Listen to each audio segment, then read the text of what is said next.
Okay, Claire, go ahead. Um, I was just going to ask, I've been working with the Debt Collective, which is the national organization working to abolish all forms of debt in the US. So I was just wondering if it would be appropriate for me to share some of that information here, or if you prefer, I can send it in an email to you and you can let me know. Sure. Why don't we take like at least a few minutes for announcements? So Claire, do you want to kick us off and then we'll open it up to anyone else? I know Aaron, I believe you have an announcement too of some upcoming stuff you're working on and anyone else on the call who wants to do any shout outs. Oh, okay. Um, like I said, the Debt Collective is a union of debtors, and we seek to abolish all types of debts. Currently, with the student loan repayments resuming, a big focus and push is to put pressure on representatives who have committed to or have sent a letter to, sorry, I'm a little disjointed, who have urged President Biden to cancel debt and do it faster. With that said, I'm working to get a group together in Indianapolis. We're hosting an event on November 9th at 7 p.m.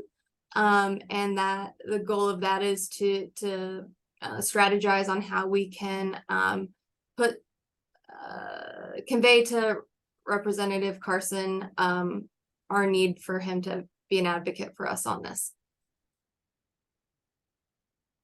Awesome. Thanks, Claire. How, if people want to learn more about that, the event and or the Debt Collective, how can they find out more?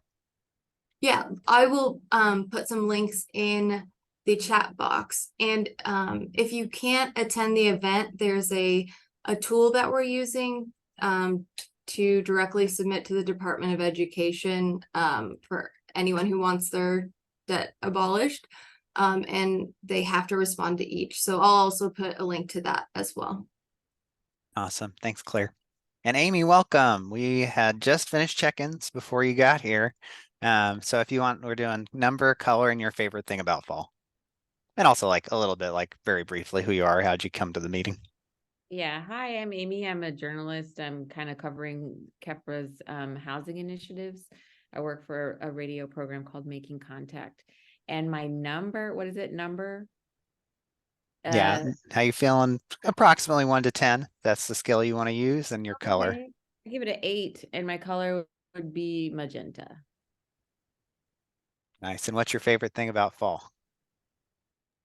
Oh, um, I like the dampness in the air today. I'm enjoying the rain, actually. Yeah. Awesome. Thanks, Amy. So we will open it up. We were just opening it up for announcements. So anyone else who wants to make an announcement? I'm going to announce that I wish I could be as excited about crappy weather as Amy. Thanks, Alvin. I will try to be quick here. GMA we do housing advocacy, and the one place we do that is at the State House. And we are trying to do a short documentary about the inhabitable living conditions in Indiana, not just Indianapolis, and to distribute it far and wide as a way to gin up grassroots support, i.e., getting people to call their legislators to say tenants have no rights in Indiana and we need to pass a law. At the same time, we are working on a version of Senator Kadura's SB 202 from this last session. It'll be introduced by a Republican this time with several other Republican supporters. I love Fatty to death, but hey, we live in Indiana. So I'm gonna we're doing a GoFundMe. I'm not asking for you all to pony up unless you have lots of money. But I would ask you to share it with your networks. Kepra was so generous to do that. We almost have enough to say we're going to do it. If we get more, we can do more. So, thanks, Alvin. Thanks, Aaron. Any other announcements?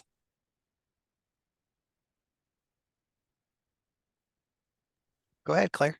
I just had a question. Aaron, do you have a script that you're using for phone banking? No, Okay. because we're organizers. We organize other people. They do their own calling, and I'm a lobbyist now, so I'm in their face. I don't need a script. Okay. Understood. It's interesting. I'm going to speak at a church in 2 weeks who's doing a letter writing campaign. They asked for a template, and that's kind of hard to find. So if you have something, I'd love to see it. Oh, I was more asking so that I could also be supportive. Well, when we have a bill, then I can ask you to call, but we don't have a bill yet. Aaron, please send that information on to Kepra as that becomes available. We'd love to be involved in that effort. That's really important work. Thank you. Definitely will. Thanks. Awesome. Thanks, Aaron. Any other announcements? Okay, well, let's dig into the Minneapolis trip. So I'm gonna start by kicking it over to Stephanie. If you'd like to kick us off, just a little bit about your experiences. I'll share my screen and share a couple pictures as we're talking. And then, yeah, Stephanie, any major takeaways? And if you want to describe the trip, that would be Yeah, great. And I'll kick anything that's you sounds leave good. out or that I experience. Sounds great. So there were 6 of us that went on to Minneapolis. So Alvin was taking this picture. Actually, if you want to go back, if you don't mind. So in the center there with his head back, that's Keenan. He's actually out of LA, and he has done if you've seen our Kepra story video, he did that along with a lot of other of our video work. He's in his late 20s, and super cool that he was really mentoring the 2 gentlemen to the right along around that video storytelling component. So they were there primarily to kind of capture our journey as we're looking at all these housing challenges that we're having. LaShonda, some of you may have met to the left of center. She's on our CLT team, and then myself and Alvin. So we jumped in a van at 7 a.m. Monday morning last week and headed off to Chicago, where we met Mia, who works at the Richland Community Land Trust, which is actually based out of Chicago, or excuse me, out of California, but she lives in Chicago. And she also works for the Right to the City organizing campaign. So I had a great conversation with her about some of her experiences. And then we drove up to Madison and met a couple of people who work in the co-op space there and had dinner and it was fun. It was really fun seeing Keenan teach Ali, who was the one flying the drone, how to fly the drone. And then some of you may have met so Ali's only 16. He was on his fall break. What a cool fall break, right? And then Ajani, some of you may have met from our team. So he was kind of doing double duty, attending some of the CLT education as he's been along this journey with us. And then also kind of the storytelling video component. So yeah, we had a great dinner in Madison, crashed there for the night, and then drove over to Minneapolis. We made a stop. They joked at me, but I was like, when you're in Wisconsin, you got to stop at a dairy place and have some good cheese. So we sure did go to a creamery co-op, and they were laughing at me, but we did. And that was fun too. And then we got to Minneapolis and had our first half day of sessions. And had some really great networking. They actually, oh gosh, I think it's Jenny Schutz. She wrote a book, like Fixer Upper is what it's Fixer called. Yeah. Upper. Thank you, which some of you may have seen. So this event was a partnership between the conference that was being hosted and the local Habitat for Humanity. She was a great keynote speaker, kind of got us kicked off on more of the advocacy front. And this conference was put on by the Minnesota Coalition of CLTs. They have a lot of CLTs up there, been doing some really good work. There was around 200 of us total, and I would say about half were from Minnesota and the rest were from all around the country. So it was great to be with people from all different areas, but also levels of experience and various lengths and sizes of CLTs. So it was really valuable education. So we had a half day Tuesday evening, and then a full day of sessions on Wednesday. And a highlight of that was actually they did 3 different bus tours of 3 different local CLTs. And the one I went on was the Rondo Community Land Trust, which that community had been really impacted by a highway that had come through their neighborhood and displaced many people. And they're working to help resettle people actually back into that area, and doing some work around having a combination of commercial space and homeownership space as part of their CLT. And it was really so Makia here on the left is the executive director. And then Damon, I believe, does a lot of their education and community outreach. They both gave interviews to our crew, Ali and Keenan there. They were both just fantastic. I think you all would love them. If I could channel their energy, oh my goodness, they're just so great. But so Makia was giving us this tour around her community. It's where she grew up, and she's obviously beloved, but she obviously has so much love and respect for her community members. And as we're walking down, it's this mixed group of like 20 of us of all different races and ages. And they're like, who's this? Makia, who you got down here? And she's like, oh, Aunt Betty, this is so, it's, and just, she knew them all. And there was so much love. And it just gave me, that was definite goals for CLT for me, of to be able to know our homeowners and the people that we're working with in that type of way, and to have that level of respect and love to one another was just really beautiful. So yeah, we all Alvin went on a different tour. He'll talk about that a little bit. And then the third day we had a full another day of sessions, and then all flew home on Thursday exhausted. But it was really great team building. The young guys working on the film crew, it was so fun to see them step outside of their comfort zone and really grow as we got to just network and talk with others doing some of this important work. So it was a really great trip. Another highlight or key learning for me would be really talking with people in the community about what they want. And those particularly, not just those who are serving or working alongside similar populations. We've had a lot of those great conversations, and they're certainly valuable, but really talking with those who would be targeted for, or really good opportunities for those to take advantage of the community land trust and all that it could offer, and really making sure we're doing what the community wants and needs. Additionally, Damon, who you saw with Makia, the second gentleman on the left here, he's fantastic. I think his session title had to do with like diverse communities or something like that. But as a white woman talking in a lot of diverse communities, it was very helpful for me to just, he wasn't shy. He was really digging in. It was great. It's a session I think I'll need to listen to again. But just really challenged to slow down and really put that relationship first. And to really, there are reasons that distrust exists, and I'm certainly familiar with that with my social work background, but just really stress the importance of taking it slow and building that relationship. And that was really a key learning for me. So I'll let Alvin kind of fill in some gaps, and then we're happy to answer any questions y'all might have. That was great, Stephanie. Thank you. That was a great overview.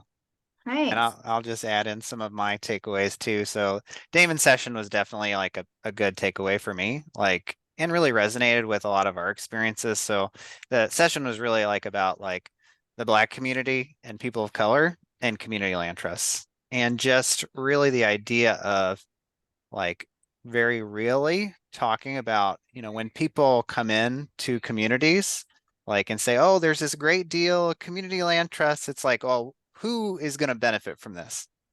Who is going to make money off of me from this? What's the trick here? And I think that's not just paranoia, but based off of people's lived experiences, both historically and presently, in terms of how particularly communities of color have been exploited through discrimination, through real estate agents, through banks, et cetera.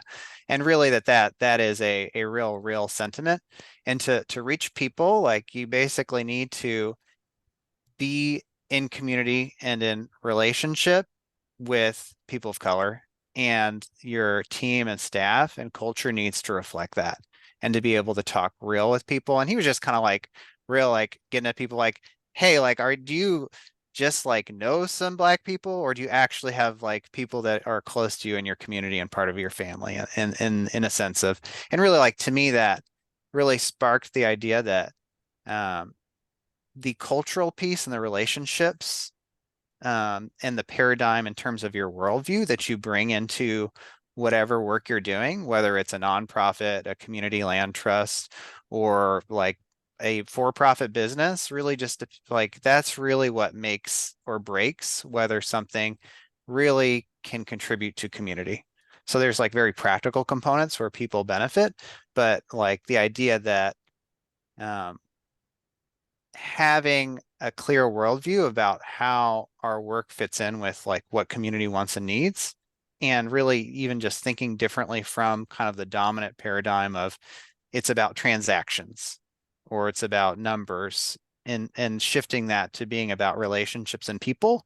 And those other things like the practical, the housing, community land trust, or whatever, really supports those relationships.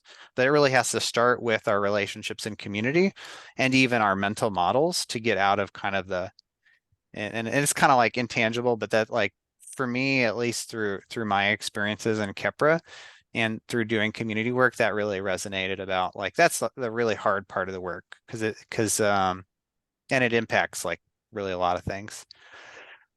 And then I will add the another big takeaway. So the tour I went on was the Minneapolis tour, which was the City of Lakes Community Land Trust, which has been around, I think, since about 2003, 2004.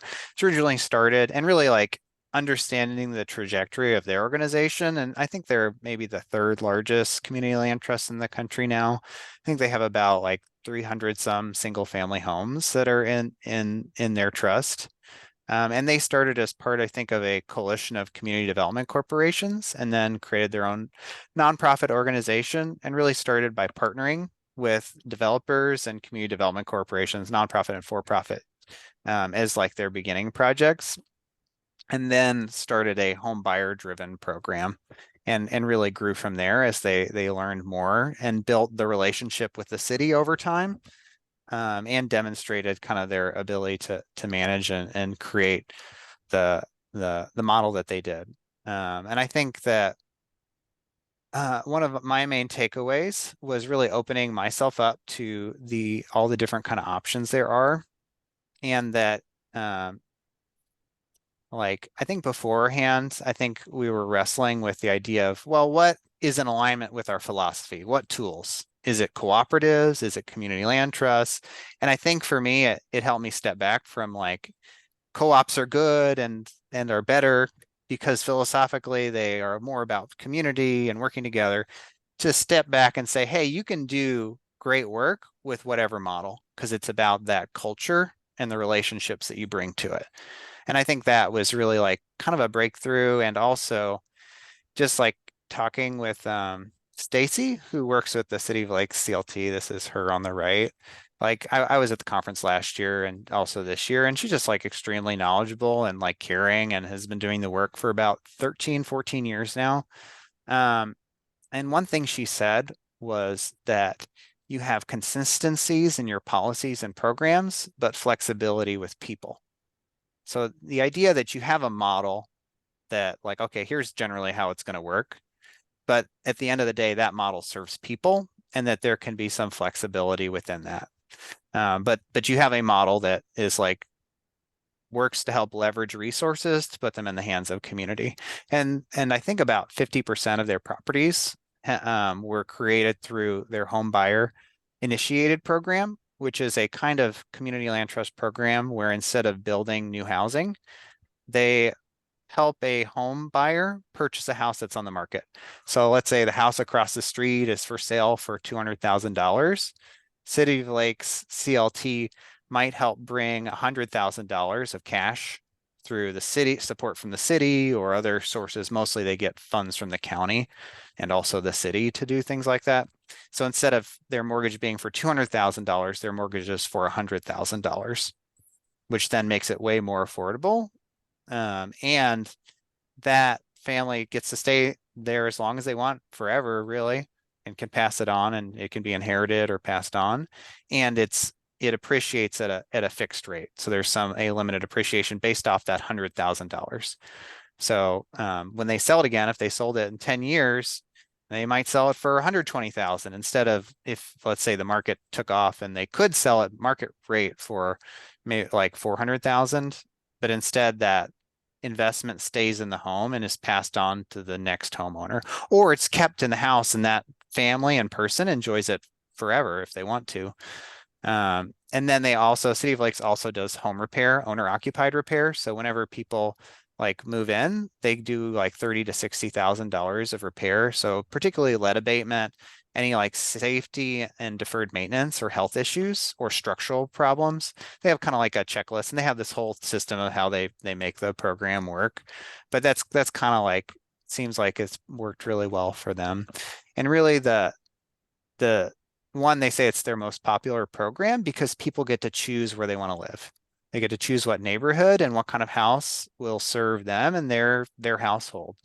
So people like that. And it also puts the agency on them to move through that process with the help of like real estate agents. So they would work with a regular real estate agent, similar to how people might buy a home now, and they would have their own mortgage too, get approved for a mortgage for a certain amount. And they have to bring at least 50% of the house to the transaction themselves in the form of a mortgage in the most part. So if they found $100,000 home on the market, they would bring 50, City of Lake CLT would pay 50, and they would cover some repairs after they moved in. So again, like one thing that like the city of like Minneapolis definitely has like shifted their community investments. So one other person we got to meet and talk to was Roxanne, who works with the city of Minneapolis's, like basically their Department of Metropolitan Development, and helped kind of oversee like the growth of moving toward permanent affordability. Currently, they have it so that there are certain federal fund sources one's called home, one's called CDBG. All of their home goes through CLT and permanent affordability programs. And they've really shifted their investment from like supporting like rental housing and other stuff to focus on home ownership from 30 to 60% of the area median income. And they did that after a Grounded Solutions report really looked at how are they going to address racial wealth disparities, and that the only way to do that is to invest at 30 to 60% of the area median income, which is traditionally very difficult to do home ownership at because of qualifying for a mortgage, the prices of housing, as well as the upkeep and maintenance of housing. So, but they basically, the city decided if they weren't able to invest at that level, they would never be able to address racial disparities, because I think 70% of people of color who are renters in Minneapolis fit within that income bracket. So they basically decided that if they were going to address racial wealth disparities, they had to find a way to invest in more affordable housing in terms of ownership at that level. But it was a journey. It was like not an overnight thing, and it definitely took like a long relationships and really like a give and take relationship with what the city needed and also what the CLT thought made sense to do. But they talked about like, hey, that's how it works, and it's been a really powerful relationship they've built over time. I'm trying to think if there's any other big takeaways. I think that's pretty much it. I'll open it up. Y'all have questions or thoughts, feedback? Question and thought. Do you know what's going on in Hamilton County with CLT? The only thing I know is that they are thinking about starting one, and I think it's going through Central Indiana Community Foundation. But go ahead if you know Both- anything else, Both are please share. correct. And I met with Michael Osborne yesterday, who's putting this together for them. And I thought of it because this is exactly the model they're using. And he described it as focusing on the demand versus the supply. Letting people go through the normal home buying, get a realtor, pick where they want to live, and then the CLT is there to help them get in that house and stay there. I just thought it was a brilliant idea. As long as you're not poor in Hamilton County, it works, but oh, I didn't say that. I just was really impressed by that idea, and I'm glad to hear they're not making it up. Aaron, what do you like about that idea in particular? I think it gives people agency, is what I felt like. One of the criticisms I had, because I've heard about Hamilton County doing this countywide, they're doing a countywide CLT. That's their thing, which I think is fascinating. Except, CLT for me, an old guy, was anti-gentrification and maintaining neighborhoods. And this really doesn't address that. But as I'm listening to Michael talk yesterday, this gives people who wouldn't normally be able to live in that neighborhood the ability to live in that neighborhood. I don't know if I think it's good or not. I just think it's interesting. And I'd never heard of it before, so I thought it was cool. Yeah, and one piece on the gentrification front too. One side thought was that as some of our communities start to gentrify and the prices go up, I mean, that's a tool in the toolbox that might help people, should they want to live in like, let's say Riverside, to still be able to buy and live in Riverside, even if they can't afford the price of the new homes. I feel like there is a leverage, but again, it's up to people where they want to live. But should they choose to live and want to stay in Yeah, the but the community? flip side is the neighborhood's still gentrifying, Yeah, and that's a problem yeah, for the people that are already there. So, I don't know what to think of it other than yeah. it's clever. Well, Aaron, thanks for the feedback.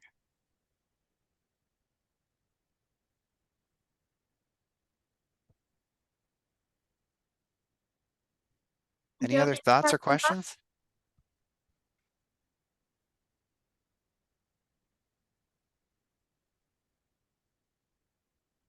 I just want to say I really appreciated hearing your takeaway, Alvin, of, no matter what, doing something is like not striving for perfection, I guess, or getting caught up on perfection. And also hearing the importance of truly building a trusting, tight-knit community in order to be able to move forward. Yeah. Thanks, Claire.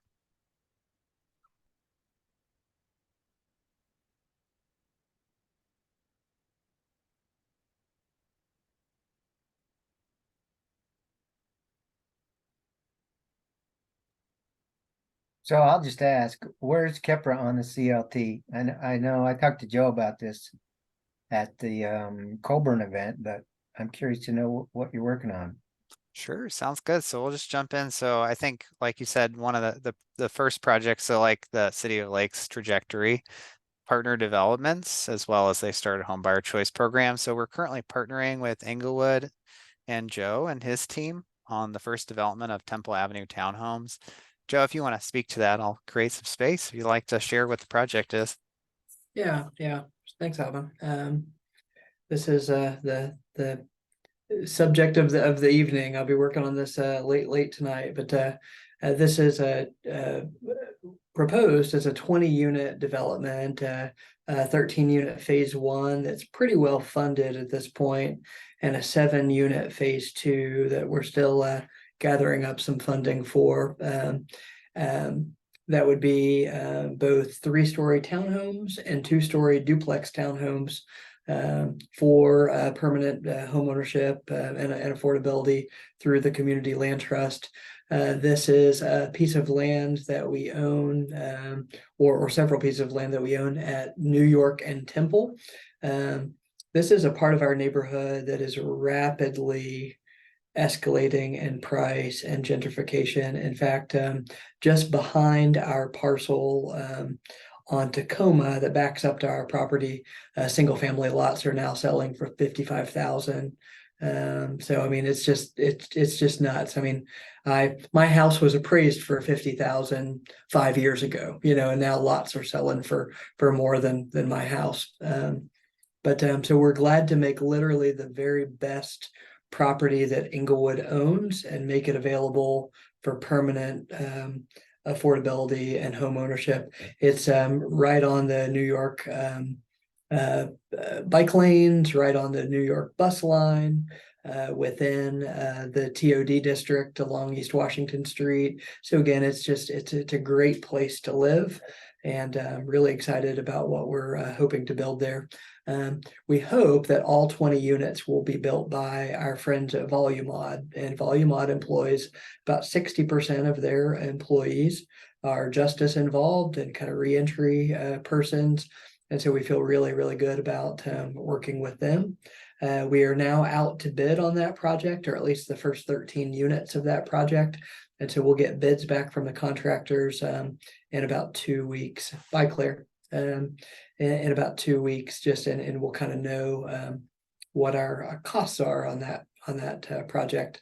But again, 13, or let's see, 14 3-story townhomes that are really sized for families, and 6 2-story duplex townhomes. Also, all units will be 3-bedroom, 2.5 baths, so good size units. Alvin and Stephanie have heard me say this. I really just feel strongly that, number one, your best chance at breaking the cycles of poverty are working with families. Number two, I reject all notions that say, you know what, for our CLT, let's do cheap, let's do not the best neighborhoods, small units that maybe we haven't renovated everything, etc. So these would be brand new. These would have all warranties. They would be very energy efficient. They would be very maintenance efficient. And I want that for our low income home buyers. And I want that as kind of a first chance to make a good impression for the CLT with kind of a ribbon cutting development. Thank you, Joe. Much appreciated. Yeah. And then I think on the other side, I would say like one of the things that we've been working on is thinking about, again, who the CLT serves. And this has included Joe and Ola Nike, who are on the advisory board for the CLT. And just really like similar to Minneapolis, I would say it's been focused on, okay, if the CLT is going to address the strong racial disparities that exist in housing and other parts of our society, then we really have to do our part to work with our partners and ourselves and how we build it to make it focus our resources in that demographic and find some way to make that work, even if it's very difficult. So I think that's what we've are committed to doing. And partners like Joe and others are helping us figure that out as we go, along with the advisory board. And then with the homebuyer choice pilot, I'll go ahead and kick it to Stephanie if you want to start out, just sharing kind of the role that you're stepping into and what we're thinking on that pilot. Yeah, so as of this week, I got a title other than just consultant. So hey, that's always good, like 6 months in, but no. So you're looking at the new CLT Education and Advocacy Manager, which is kind of fun and exciting. But thank you both for your support. I appreciate that. But really working to get the programs and policies in place. We've been working on the technology, beginning to do more actual outreach within the actual communities that we'll be serving, not just as much partnership and partner organizations. And then early next year, we'll also be shifting to, we just started last month a Indiana Community Land Trust like group call with other CLTs that are developing. Actually, it was funny you asked about Michael Osborne in Hamilton County, Aaron, because I just emailed him today and we're working to add him into that meeting, and excited to hear about what they're developing as well. But continuing that that kind of monthly meeting so that we can be aligned on some advocacy fronts and take some best practices, help each other keep spurring this work along. So that is good. And then also working on some advocacy efforts. We have some fun taxation challenges. The assessors, I mean, of course, they want the most money that they can get to help all of our taxes and public services, which I totally understand that perspective. But taxing a community land trust homeowner on a market value for their home, as opposed to what the subsidized price is, could actually make it unaffordable for them and could really be the difference of them getting into a home or not, or being able to stay in it. So working on some advocacy efforts at the state level to move that forward, and talking with Prosperity Indiana. And there's been a potential bill that Maureen Bauer up in South Bend has at least tentatively agreed to sponsor, though it hasn't been filed. So lots of things in different pots moving forward. But yeah, Joe, please go ahead. I just, I raised my hand just so that I wouldn't forget, and I meant to raise this on our last call. Stephanie, Alvin, I did a quick analysis. I got INHP and NEAR and some other partners to send me all of their home sales over the last couple of years. And I went and compared the sale prices of newly constructed affordable homes with the new assessed value for each of those homes. I think I got about 20 home sales, and I put them all in. And the range is about 92% to about 120% in terms of the assessed value as a percentage of the sale price. So again, like the construction costs might have been 300,000 or 350,000, but if the sale price was 170, the assessed value on average was 109%, meaning that it was about 180,000. That doesn't solve your property tax issue, but in terms of like, let's not let the narrative be the assessor assesses things at the cost of the home, or even really at the market value of the home. They generally take that sale price, and it's usually on average about 10% higher. So Thank you, Joe. That's really Yeah, helpful. that is helpful. Good to If you know. are putting that together in any sort of narrative form or have any of that data to pass along, that can be I'll helpful send as it to you. we continue to crunch those numbers and determine, what's really affordable. I mean, currently, as Alvin kind of mentioned, but I don't know if he gave numbers too, we're looking at serving the population between 30 and 60% area median income. So for a household size, so for a one, and I don't have the numbers right in front of me, but for like a single person household, that's between about $20,000 and $40,000 income. So it gives you just an idea of range of what we're looking at. Obviously that goes up the more people that are involved, but that's the population that we're hoping to be able to serve. And then we would subsidize the house, and that subsidy would stay with the house and continue to make the home permanently affordable, whether it be for that potential homeowner or homeowners to come. Yeah, and we've got we received a grant from the African American Quality of Life Initiative to help fund the pilot. So we've got about 400,000 from them to kick it off, and hope to leverage some of the city funding as well to start that next year. And also we plan to talk to the city too about owner occupied repair, lead abatement, and just to understand how some of those funds and resources work so that we can hopefully couple some of that with what we already have in hand. That's really exciting stuff. I mean, you guys do it every day, but this is really encouraging. Thank you.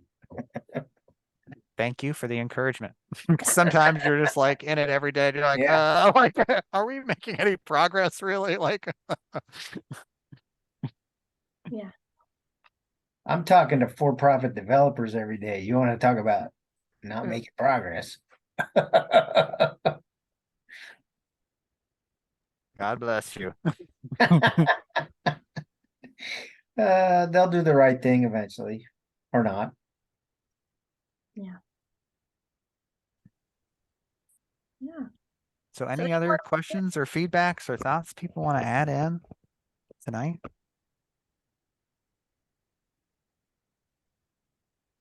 And also, if there's any particular agenda items you'd like us to spend some time on in the future, we're open to that. So please keep us posted of how this time can be best served for you all. We want to make sure it's useful and a good use of your time. Oh, I don't want to take anybody's time, but something else I realized about that demand side, Mhm. it kills NIMBYism because people don't know that the house next door to them is affordable because it's the same as every other house in the neighborhood. That just tickles me.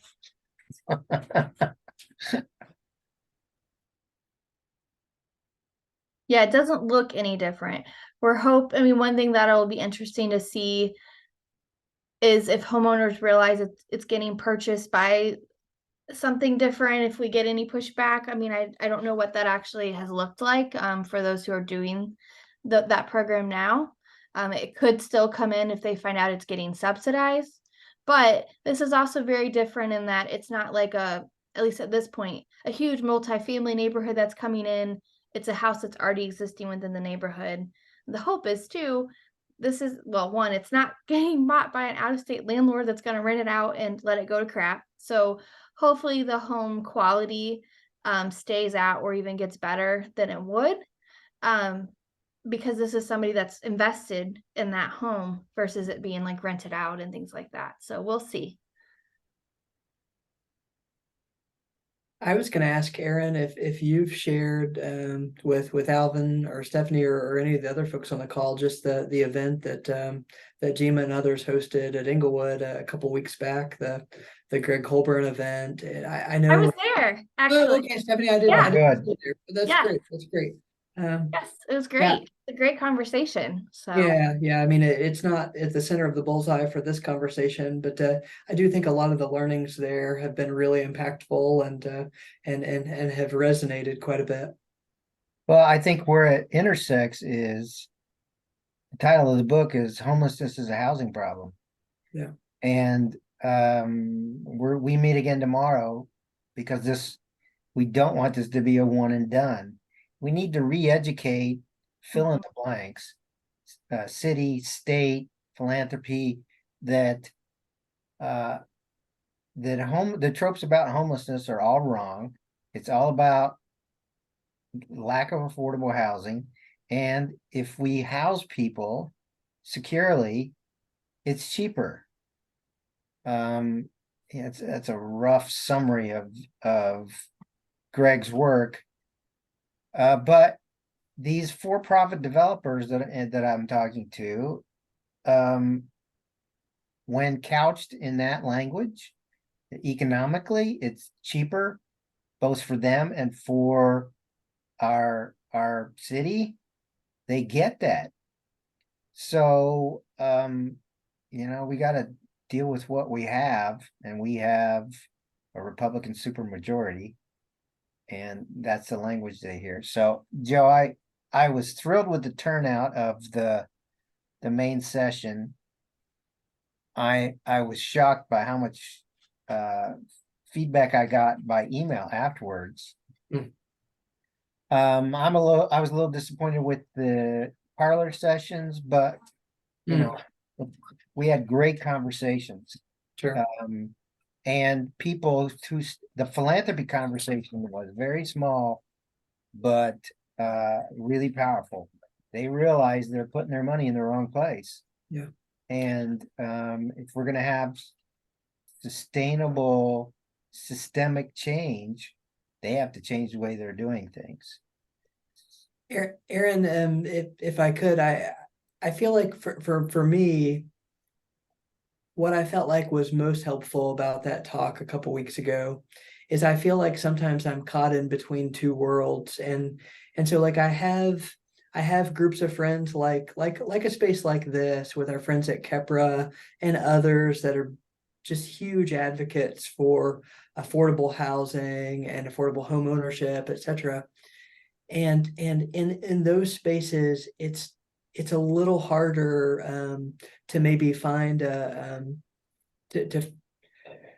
to talk about the need for housing density and just for supply of housing that we really need to up the supply of housing in our city, because that's a great tool, obviously, to bring supply and demand in check, and will naturally in some ways bring housing costs down. And then in some of the more as you kind of said, working with for-profit developers or conservative spaces, they don't see the need for affordable housing with guardrails and protections. They certainly don't see the need for permanent supportive housing like we develop and manage, etc. And I really like that Greg was saying, guys, we can do both. We need to focus on both. We can't think that every market rate development is a bad thing, and we can't think that every affordable housing or permanent supportive housing development is a bad thing, kind of on one side or the other. And I really do think that there was a message there for kind of all of us to hear, and maybe take something away from it in terms of I don't know, just how we kind of what we think kind of going forward. Well put. You know what I got for what you just said, and it's in the book, and he talked about it, is everybody wants a magic bullet. This is the thing that's going to fix it, particularly in government, and it doesn't exist. Yeah. It's a yes. It's a yes and not a but or. Mhm. And you're absolutely right. Multi-narratives too. For sure. And Thanks, Aaron. Thanks, Joe. thanks to Joe, we have a video of it, and we're gonna figure out how to get that out so people can listen to him talk. I've got 10 people that want me to send them that video. Yeah. Well, hopefully after tomorrow you can just send it to him, because that's what I'm gonna say in the planning group. Get it out there. We don't want to hold on to this, Yep. but I'm one of a few, so. Awesome, Aaron. Thanks, Aaron. Thank you, Joe. I think it's summed up as the genius of the and. Hmm. Okay, well, I think that takes us home. So thank you all again for joining us tonight, and look forward to many conversations soon. Glad to be back. Hopefully I can Thanks, do more y'all. of these. Yes, we'll talk Thank again you all. soon. Take care. Have a good night, y'all. Bye. Yeah.